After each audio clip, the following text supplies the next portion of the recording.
ਫਿਰ ਅਕਾਲ ਪੁਰਖ ਗੁਰੂ ਨੂੰ ਮੇਘ ਬਣ ਕੇ ਭੇਜਦਾ ਹੈ। ਗੁਰੂ ਨਾਨਕ ਨੂੰ ਭੇਜਿਆ ਅਕਾਲ ਪੁਰਖ ਨੇ। ਸੁਣੀ ਪੁਕਾਰ ਦਾਤਾਰ ਪ੍ਰਭ ਗੁਰੂ ਨਾਨਕ ਜਗ ਮਾਹੇ ਪਠਾਇਆ।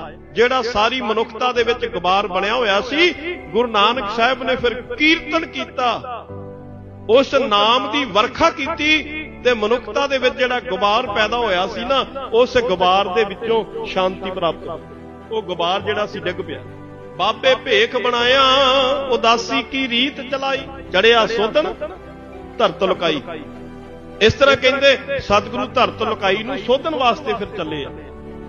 ਤੇ 9ਵੇਂ ਸਰੂਪ ਅੰਦਰ ਪਿਆਰਿਓ, ਜਦੋਂ ਔਰੰਗਜ਼ੇਬ ਮਨੁੱਖਤਾ ਦਾ ਘਾਣ ਕਰ ਰਿਹਾ ਸੀ, ਕਤਲੇਆਮ ਕਰ ਰਿਹਾ ਸੀ, ਧਾਰਮਿਕ ਮੰਦਰਾਂ ਨੂੰ ਢਾ ਰਿਹਾ ਸੀ, ਤਿਲਕ ਜੰਜੂ ਲਵਾ ਰਿਹਾ ਸੀ, ਉਸ ਸਮੇਂ ਫਿਰ ਉਸੇ ਗੁਰੂ ਨਾਨਕ ਨੇ ਗੁਰੂ ਤੇਗ ਬਹਾਦਰ ਸਾਹਿਬ ਜੀ ਦੇ ਸਰੂਪ ਅੰਦਰ ਪਿਆਰਿਓ ਦਿੱਲੀ ਜਾ ਕੇ ਆਪਣੀ ਸ਼ਹਾਦਤ ਦਿੱਤੀ।